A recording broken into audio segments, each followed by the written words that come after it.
Hello and welcome back to the channel. In this video we will name the top 5 heroes of position 1. Yes, you've heard correct. What we'll do is do something a little bit about position 1, and the reason why we're gonna do that is because, in this channel we mainly care about position 4 and 5, and I would love to teach other heroes or, show my ideas to what to pick in this current meta.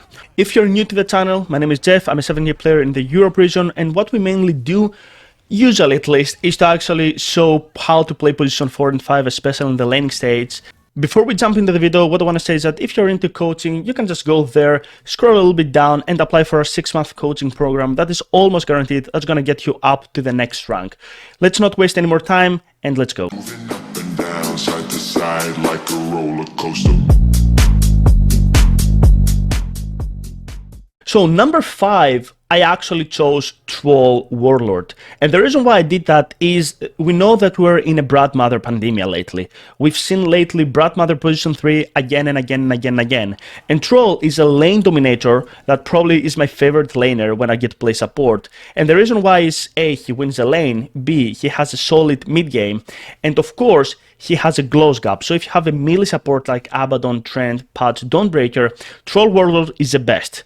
Now versus BROODMOTHER, he's really great because he buys items like Battle Fury or Maelstrom anyway. He can buy Basher and he can actually buy Dagger and BKB.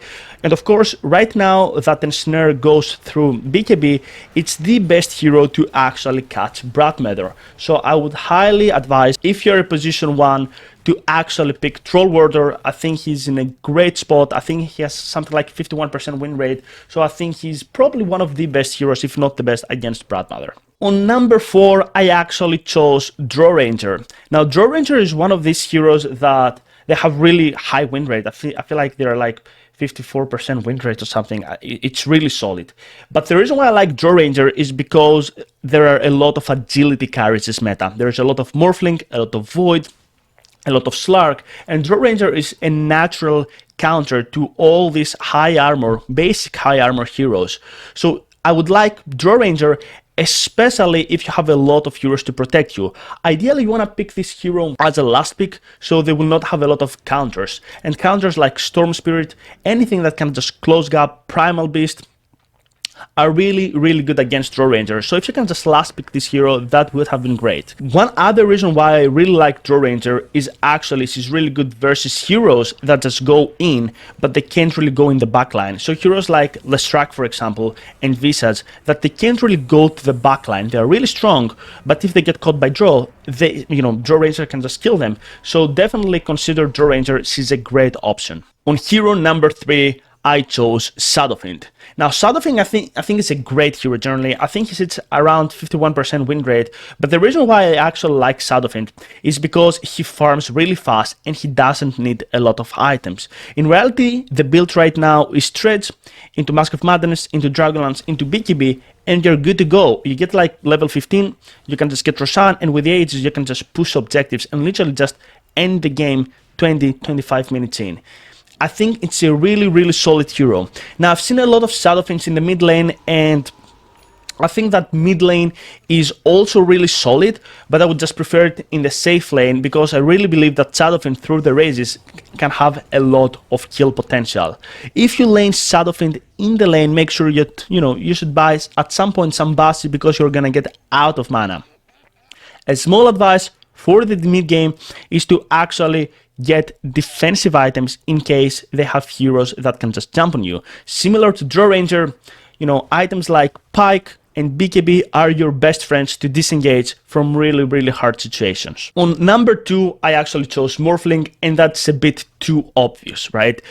I think Morphling has not actually a really good win rate, and mainly the reason behind that is because it's a really hard hero. It is a high risk, high reward hero. You need to be really good with hero to actually pull this off.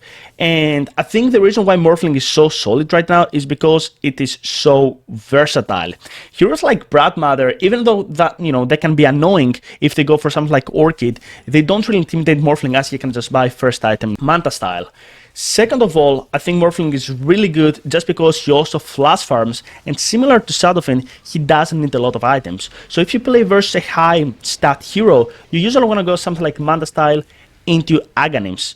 because Axe at this point is insanely strong versus any stat dependent hero. So let's say you play versus Slark, you play versus Void, which are also really meta heroes, and all of a sudden you just go for second item Aghanim. By default, you're just so strong and you can just fight. Also, you want to get again defensive items like BKB and Satanic, because you're also a really stat dependent hero, but the idea is to either abuse the Axe or go for the old build, which is Manta style into Skadi, into Butterfly, into Satanic, into BKB or Lincolns, and you will not play around Axe. I think Axo is in a great spot, and at some point most likely you will buy it. And of course, in our last spot on number 1, we actually chose Slark. It's so obvious, it's a Slark Pandemia, but there is reasoning behind that, right? First of all, Slark is a fine hero against BROODMOTHER, right? She's a really good hero against BROODMOTHER, both in the lane and in the mid game, because you naturally usually Axe right now on Slark,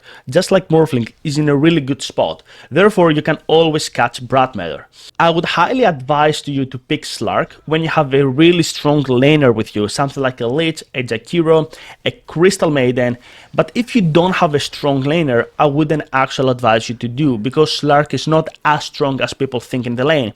He's a right-click dependent hero in the lane. So if you play versus heroes that, yeah, you can right-click, but they have a lot of spells like Snapfire and Mars, then you don't really have a lot of time, because they're just gonna burst you down, and even if they don't kill you, you will not be able to win the right-click war. Usually the build on Slark is Echo Saber into Axe, where you disassemble the Echo Saber and then you go for Mage Slayer. I would advise you though to be really cautious with Slark, mainly because Slark is probably one of the worst heroes against Leshrac, who is also meta right now. So if that is the case, make sure that you get this Mage Slayer as fast as possible to make sure that you will be able to out-sustain this Leshrac. A small piece of advice if you get to play Slark is not to always go for Axe immediately. Right now, again, as we said, it's Echo Saber into Axe, into Mage Slayer, into Adapt. Some people get Shard, some people get BKB, but also going for something like Echo Saber into Silver Edge is also a really, really solid idea, and you can always go for this Axe later on. Axe is probably one of the strongest agonists right now, so definitely consider it, but sometimes you have to be a bit more versatile and you have to be a bit more thoughtful before you go and choose an item. These are my 5 top heroes for the current meta. Right now we're in 7.32C, and these are actually the laners that I would love to have as a support. I think they're also in a great spot versus this BROODMOTHER Pandemia. Guys, that's a video. I hope you like it. Make sure you just, type down below what you think about these heroes. And of course, if you want to improve and you want to break your plateau, make sure you go down to the link and apply for our 6-month coaching program. GG, Raza, and I'll see you on the next video.